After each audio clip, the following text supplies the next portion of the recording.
Leticia Ortiz Rocasolano. Hija de un matrimonio de clase media, educada en democracia, divorciada, republicana y periodista. Esta es la historia de cómo la nieta de un taxista se convierte en la reina de España.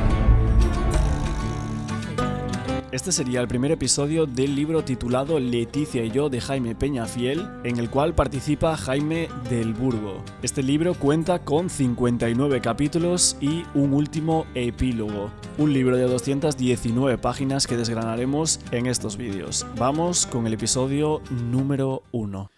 En Londres, a 18 de julio de 2023, exclama señor Don Manuel Pimentel. Muy señor mío, en los últimos meses he mantenido conversaciones telefónicas e he intercambiado correspondencia mediante email con el periodista Don Jaime Peñafiel, haciéndolo conocedor de hechos relevantes de mi vida privada. El señor Peñafiel tiene mi placet para publicar los hechos en cuestión, sea empleando su propia redacción, sea entrecomillando mis palabras, lo que le comunico mediante esta carta que adelanto por email y se le enviará a la editorial a los efectos que procedan. Atentamente, Jaime del Burgo. En cuanto al prólogo, Jaime Peñafiel decía que le gustaría explicar sobre todo a Leticia y también a la opinión pública el porqué de este libro, que por supuesto a estas alturas de su vida que no lo escribió con el afán de ganar publicidad ni de lucrarse, pero tampoco para vengarse. ¿De qué y quién? Lo hago como una obligada aportación para que se conozca la verdad sobre la vida de una mujer cuya existencia es distinta a la de los demás españoles, solamente por su condición de consorte de Felipe VI. Desde ese momento la historia está plagada, en el mejor de los casos, de inexactitudes e interpretaciones erróneamente cortesanas, malos entendidos y en el peor tan solo de historias mendaces, engañosas o totalmente falsas. Estoy convencido de que escribir sobre Leticia Ortiz Rocasolano es un ejercicio interiormente inquietante desde todos los ángulos. Y lo he pensado muy bien antes de ponerme a redactar. Todo el mundo me conoce, y los que no, también porque lo he proclamado con mi voz y con mi pluma. Sabe que valgo más por lo que callo que por lo que cuento. Pero en este libro, que el lector tiene en sus manos, voy a contar todo lo que se pueda, aunque no todo lo que sé. Anticipo que puede que la protagonista no salga bien parada, porque cuando me dispongo a escribir no soy como el novelista que ignora lo que va a ocurrir a sus personajes. Aquí de la protagonista lo sé casi todo, y de lo que no ya irán surgiendo historias, anécdotas, sucedidos encargados, como las cerezas de un cesto. Algunas personas conocedoras de lo que estaba escribiendo me hicieron llegar informaciones entre comillas, la mayoría de ellas con un tufillo desagradable de intenciones torticieras que rechacé. No me gusta que nadie utilice contra nadie, y mucho menos contra Leticia. Como buen zahorí estoy acostumbrado a buscarme las fuentes en las que beber, fuentes más o menos valiosas que me permiten disponer de una visión de la persona sobre la que voy a escribir. Cierto es que me asusta y preocupa ser depositario de tantos secretos, aunque confieso, como diría Robert Louis Stevenson, que mi memoria es magnífica para olvidar. Tantas cosas conozco sobre Leticia que a veces resulta difícil retenerlas todas. Sin embargo, algunas, aunque muy lejos, en algunos casos muy atrás en su pasado, todavía flotan en mi memoria. No hay que olvidar, como decía el conde de Barcelona, que el español siempre encuentra un argumento para justificar un error personal del príncipe o del rey. Menudo error el de Felipe con Leticia.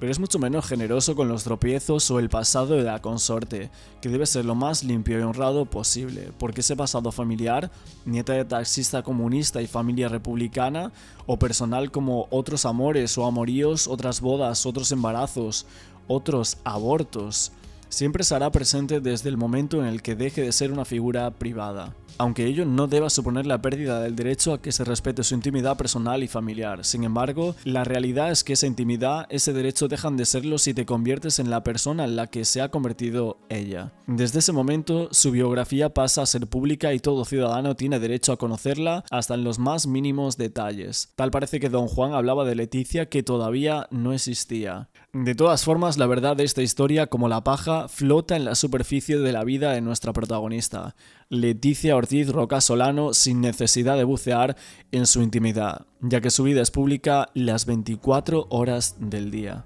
no por el interés del público, sino por interés público, que no es un juego de palabras sin importancia, sino algo más serio y trascendente para la formación de la opinión pública sobre las personalidades que, como Leticia, exigen el respeto de los ciudadanos, tanto en su vida pública como en la privada que no tiene.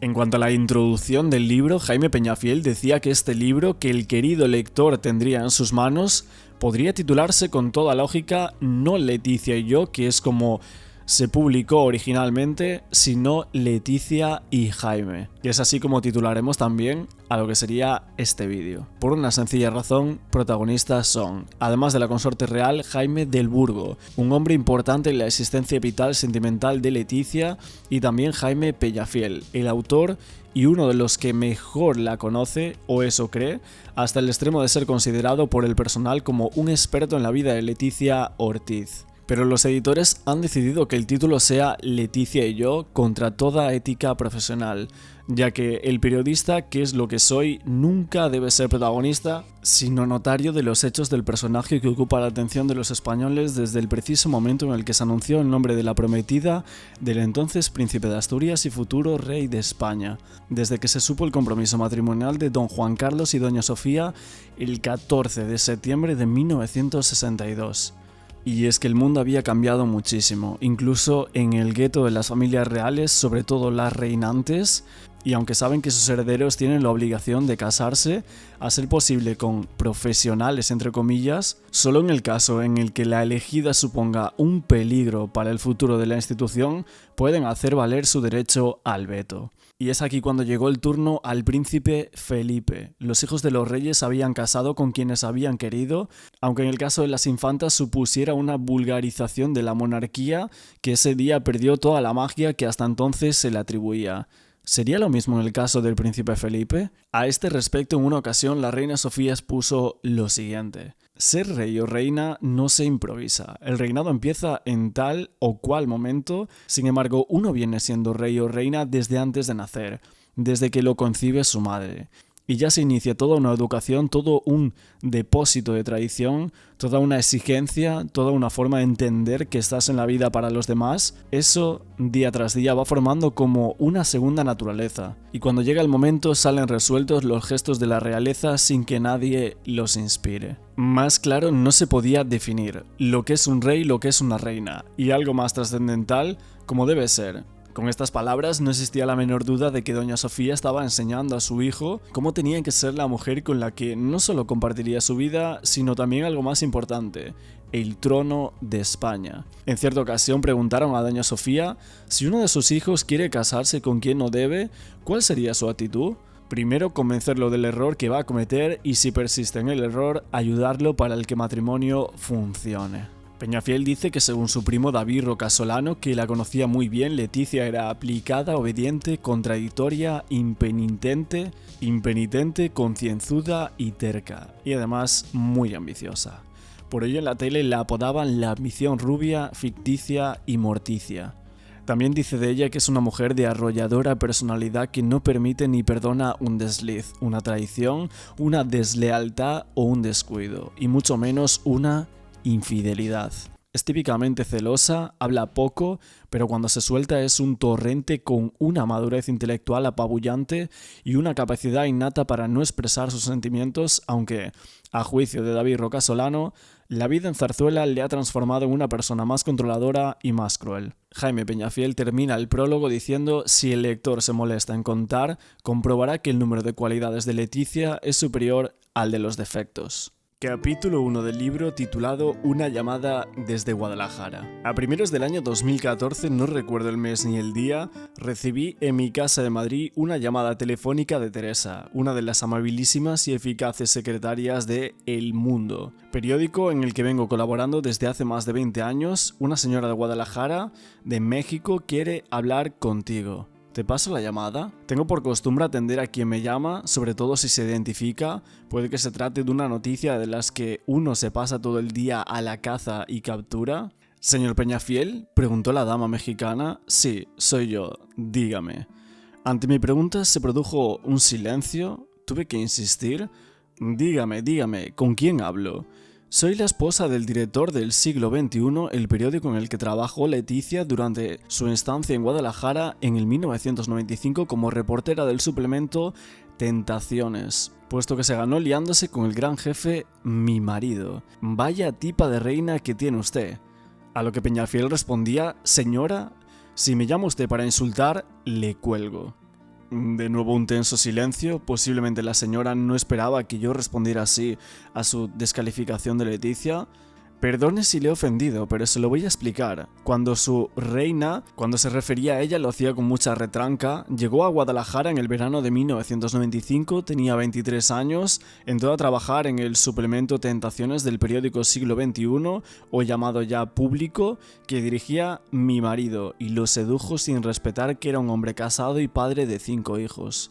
No podía digerir aquel tan prolongado engaño que todo el mundo conocía, que era la cornuda del periódico. Mi marido estaba tan enamorado de Leticia que cuando ella regresó a España se pasó días llorando su marcha.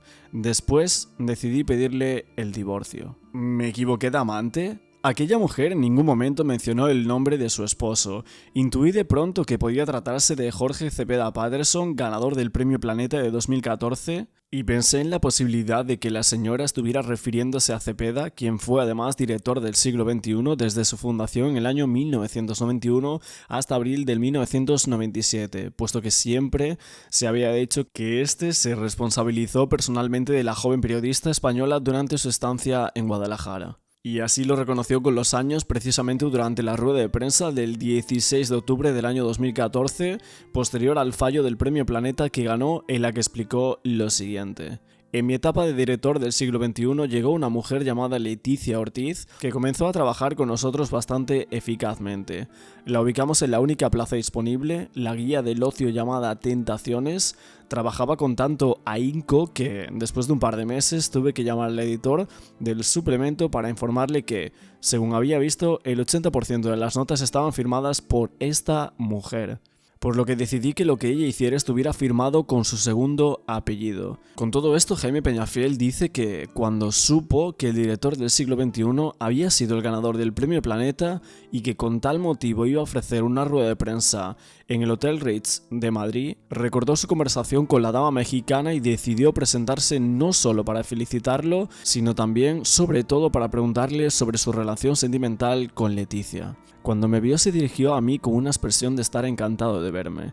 Sin embargo, yo, sin apartar de la mente las confidencias que había compartido conmigo quien creía que era su esposa, interrumpí la buena sintonía del primer encuentro para disparar la bocajarro de repente y sin pensarlo. ¿Tú has sido amante de Leticia? La suya fue sin duda una relación natural y espontánea. No fui yo, sino que fue el director.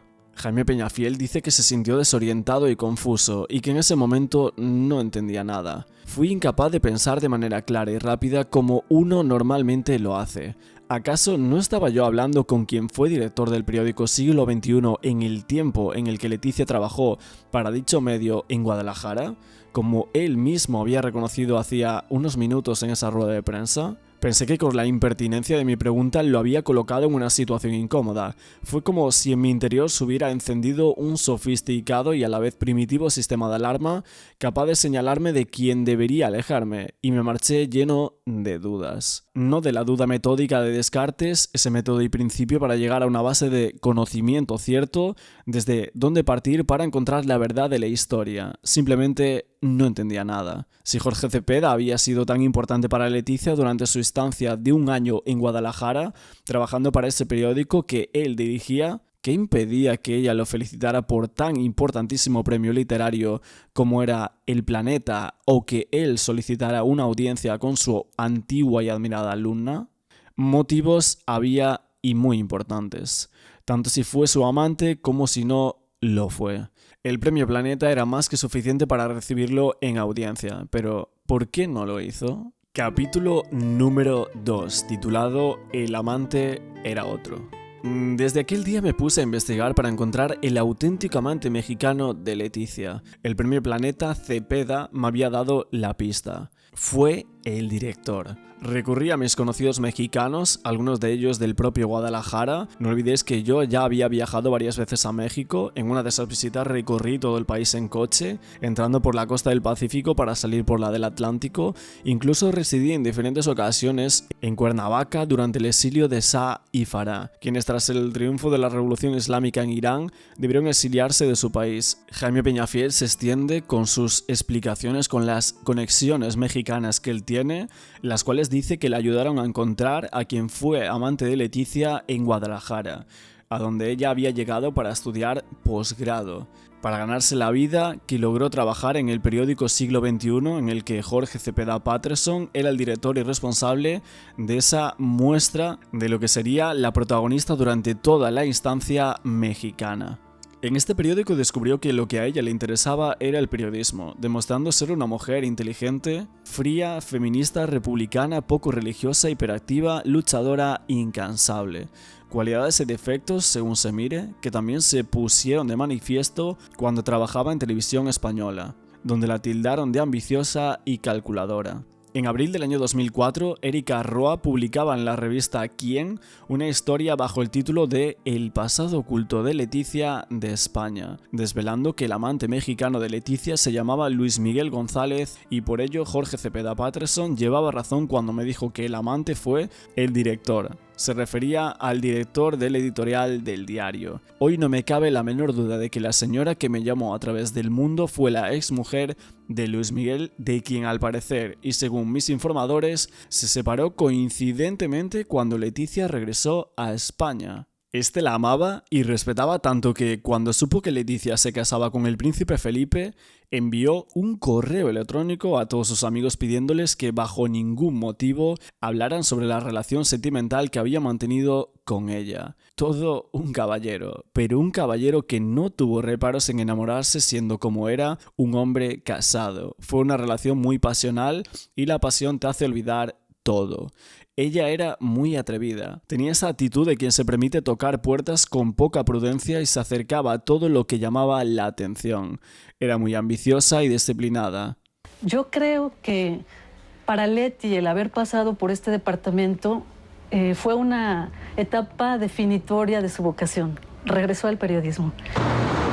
Una vocación sobre la cual dejó constancia en el ya desaparecido periódico Siglo XXI de Guadalajara, donde escribió una serie de reseñas para el suplemento semanal Tentaciones, tarea por la que recibía un salario mensual de unos $300. Si algo se le notaba mucho a Leticia era la seguridad en las cosas que hacía, y lo que decía y cómo lo hacía. Pero Leticia también dejó otras huellas, la de la amistad, como la que guarda Marcela, quien durante varios meses la hospedó en su casa. Lo primero que me gustó a mí de ella fue ver en ella como su espíritu de libertad, su osadía, así, su frescura. Capítulo número 3, titulado Leticia la cigarrera. Recordando la instancia de Leticia en México, algunos de los que fueron sus compañeros en el periódico Siglo XXI cuentan que no era la típica niña guapa que acude a los mejores sitios, sino a los lugares más populares de la ciudad de Jalisco, como era la Fonda Irma Coraje o el bar Barba Negra, donde podía escuchar música en vivo y beber tequila, que le fascinaba. Actualmente rechaza beber una copa de champán y ni tan siquiera para brindar en las cenas de gala como en el Palacio Real. Lo más que se permite es acercarse la copa a los labios, y a veces ni eso. A Leticia también le gustaba visitar el mercado de Santa Tere, donde un día lloró por unos perritos que se vendían. Si pudiera me los llevaba todos. Leticia ha cambiado tanto desde que se ha convertido en consorte real que en algunos casos cuesta creerlo. No me refiero solo a su rechazo al alcohol, sino también a los perros. Nada más casarse y convertirse en dueña y señora de la casa, lo primero que hizo fue poner de partitas en la calle al pequeño Schnauzer de Felipe, su marido, que tuvo que salir del nuevo hogar en aras a la armonía familiar para dormir en el jardín, sin tener en cuenta que Felipe amaba a su perro, hijo de su querido Pushkin, el cual formó parte de su vida juvenil.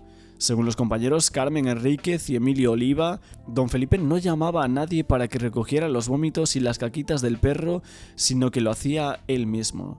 Esto demuestra, y recordando las palabras de Carmen Iglesias, directora de la Real Academia de la Historia y preceptora que fue de Felipe VI, que los perros han significado mucho en su vida. Hasta el extremo de que durante el internado en Canadá, doña Sofía viajó hasta allí para llevarle a su hijo a Pushkin, su adorado perro. Pero, oh, sorpresa, cuando el día que la infanta Sofía se marchaba a Gales, se coló en la despedida fotográfica en la zarzuela su perro Jan, que su madre le había regalado en su día. A Leticia también le gustaba acudir durante su estancia mexicana los fines de semana a Puerto Vallarta y Maloapa, una playa hippie donde solía acampar, y por la ciudad se movía en camioneta o lo que fuera. Era muy parrandera. Por todo ello, no tiene por qué sorprender ni extrañar que para sacarse algo de dinero y poder llegar a fin de mes, ya que el periódico no pagaba excesivamente bien, Leticia aceptara un humilde trabajo de cigarrera. Sí, como lo leen, con un look informal compuesto por unos pantalones vaqueros de tiro alto, botines marrones, camisa blanca con la marca de los cigarrillos Boots bordada sobre el pecho y un pañuelo rojo anudado al cuello, recorría las calles de Guadalajara promocionando la marca. Esta imagen me recordaba a las cigarreras de la zarzuela de Madrid a París de Choca y Valverde en el 1987, en la que Chari Moreno, Matilde González y Pepa Rosado promocionaban cigarrillos cantando sus excelencias como Leticia. Por otro lado, también tenemos esta noticia de que sí, las imágenes y la nota pues se viralizó por sí misma. Sí, sin duda, esta es la imagen del día. Bueno, pues esta fotografía salió ayer ayer por la noche, donde bueno, pues se revelan fotos justamente de la reina Leticia como edecán en Guadalajara. Ella estudió en la Universidad Complutense en Madrid periodismo y bueno, se viene justamente a México, empieza a trabajar en un periódico en Guadalajara, en un periódico local, y bueno, pues y al tratar de estar aquí en México no solamente trabajaba de periodista, sino también como edecán, y bueno, pues ya empezaron a circular estas imágenes de la reina, ahora la reina de España, ¿no? La reina Leticia, justo pues cuando pues promocionaba cigarrillos en la ciudad de Guadalajara, ¿no? Incluso algunos portales en los Estados Unidos pues ya titulan la cigarrera que llegó a ser reina, ¿no? Esa es la cabeza que trae el Daily Mail, justamente, bueno, donde pues pone estas imágenes de la reina Leticia pues en otro momento aquí en México. En otro momento. Estas imágenes aparecieron por primera vez en el diario británico Daily Mail, que ilustraba 4 fotografías de ella ofreciendo paquetes de tabaco por las calles de Guadalajara en un artículo titulado "La vendedora de cigarrillos que se convirtió en reina". Estas imágenes fueron tomadas en el 1995 cuando Leticia trabajaba como azafata de esa marca de tabaco, y en ella se le ve posando con una actitud desenfadada, además de que en esas fotografías que se las hicieron llegar desde México, aunque no las publicó en este libro Jaime Peñafiel, como él mismo escribe en el prólogo del libro, Jaime dice que no le gusta ser utilizado contra nadie y que en este caso ignoraba los motivos por los que la persona que se las enviaba quería que se publicaran. Capítulo número 4, titulado Alonso, David y Felipe. La única referencia de Leticia sobre quien años más tarde se convertiría en su marido la ofreció Sara Cuellar, la amiga más cercana de Leticia en México, recordando el día que ésta le preguntó su opinión sobre el príncipe Felipe, que le decía: "Se me hace muy guapo, pero los hombres con cabellos rizados no me gustan". Y sobre Alonso Guerrero, con quien aquel año convivía, le reconoció a Sara: "No me quiero casar. Ya he vivido con él y seguramente voy a volver con Chiqui", que era como le llamaba. No tardó mucho en regresar con Alonso, reconoce David Rocasolano en su documentadísimo libro Adiós Princesa. En el verano de 1998 se casaron y el 19 de octubre del año 2000 presentaron la demanda de separación. Había sido desde siempre una relación destructiva, aunque con sus buenos momentos. Por ello sus dudas en México de no saber si volver con él. Además, como le confesó a esta amiga mexicana, tenía otro galán en puertas. Se estaba refiriendo sin duda alguna al periodista y escritor David Tejera, quien en aquella época trabajaba en CNN+.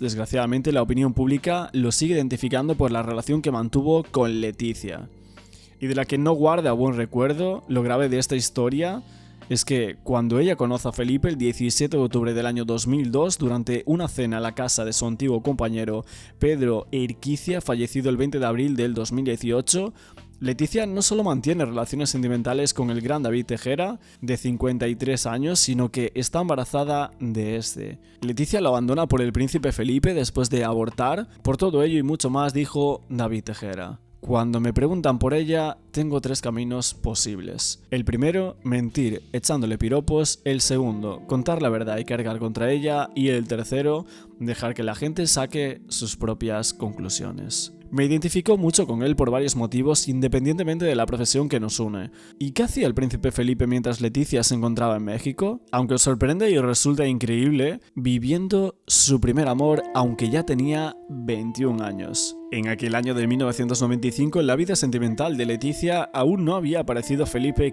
quien aquel año precisamente estaba viviendo sus primeros romances con Isabel Sartorius, Gigi Howard y otras mientras estudiaba en la Universidad de Georgetown en los Estados Unidos. A esta y al entonces príncipe Felipe lo sorprendieron en la isla caribeña de San Martín, a donde había acudido en compañía de su primo Pablo de Grecia y la entonces novia de este, María Chantal Miller. Varias fotografías tomadas por Hugo Arriazu y en las que la modelo norteamericana y el príncipe aparecen en actitudes más que cariñosas fueron motivos de toda clase de especulaciones sobre la presunta relación sentimental del heredero de la joven Gigi Howard, que fue solo la aventura americana de Felipe. Más tarde llegaría Eva Sanún. Antes, en el verano del 89, ya había aparecido Felipe con otra joven a bordo de la pequeña embarcación en Yao, extendiéndole por su torso desnudo una crema antisolar, mientras clavaba en ella su mirada azul. Aquella joven era Isabel Sartorius. La primera experiencia sentimental con visos de seriedad, hasta el extremo de que Isabel llegó a entrar en Zarzuela. ¿Puede considerarse a Sartorius como el gran amor de Felipe? Podría decirse que, si no el gran amor, sí un gran amor. Pero en marzo del 90, que se prometía tan feliz, la prensa comienza a manifestarse. Por primera vez se habla y se escribe de la plebeya, de las leyes de sucesión y de la pragmática de Carlos III. La zarzuela no quiere una Lady Di, la zarzuela no quiere una Lady Di.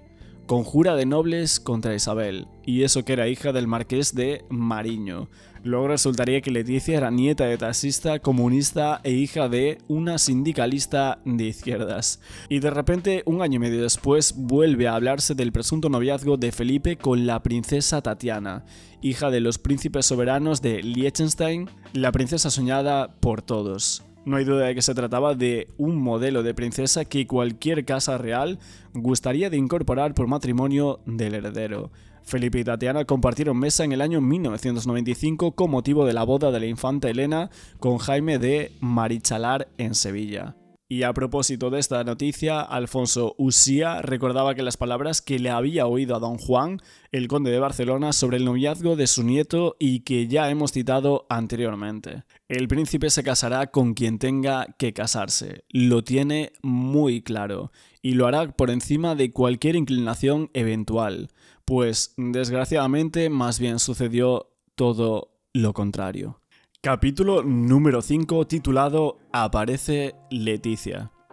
Mientras que la actividad sentimental de Felipe durante el tiempo que Leticia permaneció en Jalisco tenía nombres y apellidos. Isabel, Gigi, Tatiana, Eva. De ellas solo se conoce el nombre del susodicho Luis Miguel y de alguno más, como el cantante Fer Olvera o el pintor argentino Waldo Saavedra, autor del rostro de una mujer semidesnuda que apareció en el álbum Sueños Líquidos de Maná. Aunque cuando se conocieron, Fer no le permitió que fumase delante de él y hasta le hizo apagar los cigarrillos. Al final se gustaron y se bebieron unos tequilas. Posteriormente circuló una versión según la cual Leticia y Fer habrían sostenido un tórrido romance, aunque cuando le preguntaron a él contestó: un caballero no tiene memoria, y ahí lo dejamos.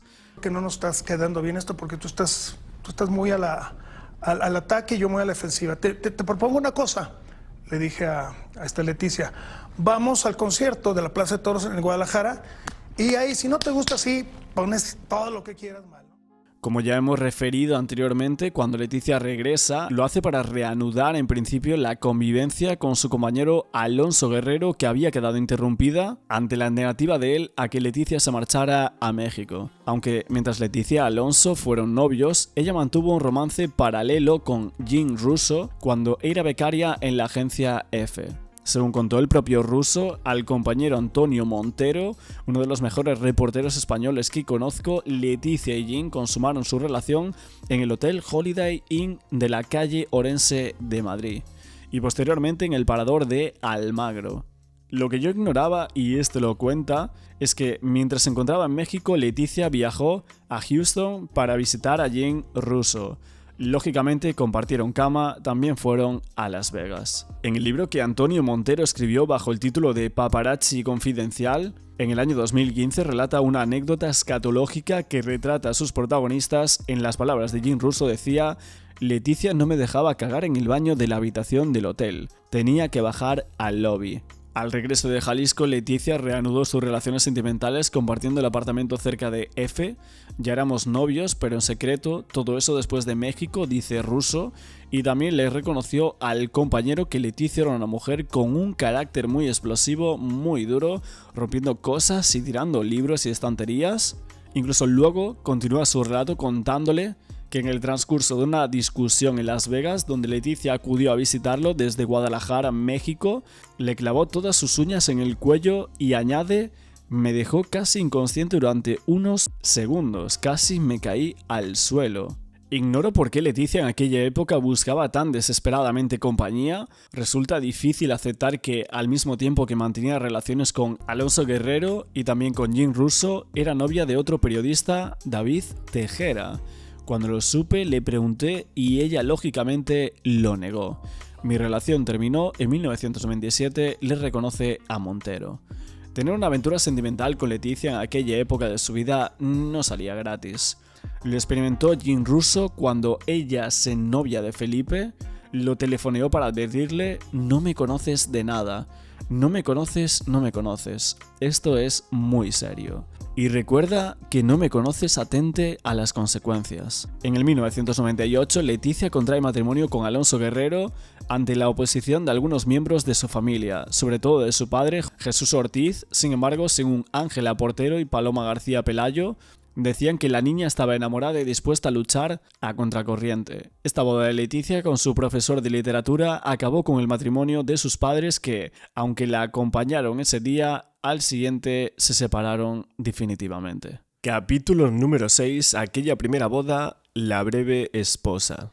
El 7 de agosto del año 1998, la periodista Leticia Ortiz Roca Solano contrae matrimonio con un modesto profesor llamado Alonso Guerrero, su compañero sentimental desde hacía 10 años. Lo hace por lo civil en el salón de plenos del Ayuntamiento de Almendralejo y ante una fotografía de los reyes de España, don Juan Carlos y doña Sofía. Aunque parezca increíble, 6 años después, el 22 de mayo de 2004, estos soberanos se convertirían en sus reales suegros. Así pues, la fecha del 7 de agosto de ese 1998 queda señalada como el día en el que Leticia da el sí quiero a la pregunta del alcalde de Almendralejo, Manuel Moreno, del PP, y se convierte en la breve esposa de su profesor. Para aquella boda lo hace vistiendo con traje blanco y sencillo por debajo de la rodilla y sin velo, y ante 150 invitados entre familiares y amigos. Nada que ver con su segunda boda ante 1.400 personas, entre ellos la familia real en pleno, reyes, reinas, príncipes del mundo entero, miembros del gobierno, cuerpo diplomático y personalidades de la política, la sociedad, la empresa y la cultura. En esa primera boda, a la salida del ayuntamiento, arrojan a los recién casados granos de arroz y después la ceremonia continuó con la celebración en un restaurante especializado en enlaces matrimoniales y bautizos de Almendralejo, conocido por el nombre de El Paraíso, presidido por una figura de hielo. La segunda en el Palacio Real, con vajilla de limojes, cubertería de plata y manteles de hilo. Y el 22 de mayo de 2004, aquella periodista de tan apasionado y apasionante pasado se convertía en princesa consorte de Asturias y futura consorte del rey, como para volverse loca. Nunca como en esta ocasión el cuento de la Cenicienta se hizo realidad, y como sucede en muchas parejas que han convivido durante mucho tiempo, cuando deciden casarse todo fracasa. Aquello acabó en divorcio, una ley al alcance de todos los ciudadanos que no hay por qué demonizar. Otra cosa es que aquella joven se convirtiera en la primera princesa de Asturias divorciada. Yo, Leticia, te recibo a ti, Felipe, como esposo, y me entrego a ti, y prometo serte fiel en la prosperidad y en la adversidad, en la salud y en la enfermedad, todos los días de mi vida. Vamos a ir dejando por aquí lo que sería esta primera lectura de lo que es el libro Leticia y yo de Jaime Peñafiel. Vamos por lo que sería la página número 45, si no me equivoco. Estaríamos ya en el capítulo número 6. En el siguiente vídeo empezaremos por ese capítulo, por el episodio 6. Así que hoy hemos leído lo que sería la introducción, esa parte de Jaime del Burgo, introductoria, y los primeros episodios de introducción a lo que serían las siguientes partes, que seguro que es donde está el meollo de toda esta historia. Como siempre en los comentarios podéis decirme qué queréis que cambie de la lectura, si queréis que pueda meter alguna otra cosa por aquí en estos vídeos de la lectura del libro de Jaime Peñafiel titulado Leticia y yo. Y nada más, gente, no olvidéis apoyar el vídeo con un like, suscribiéndose a este canal, con la campana para no perderos ninguno de estos vídeos, de los episodios que voy a ir subiendo de este libro tan comentado en las últimas semanas y también el último mes. Y nos vemos en el siguiente vídeo. Leticia Ortiz Rocasolano, hija de un matrimonio de clase media, educada en democracia, divorciada, republicana y periodista. Esta es la historia de cómo la nieta de un taxista se convierte en la reina de España.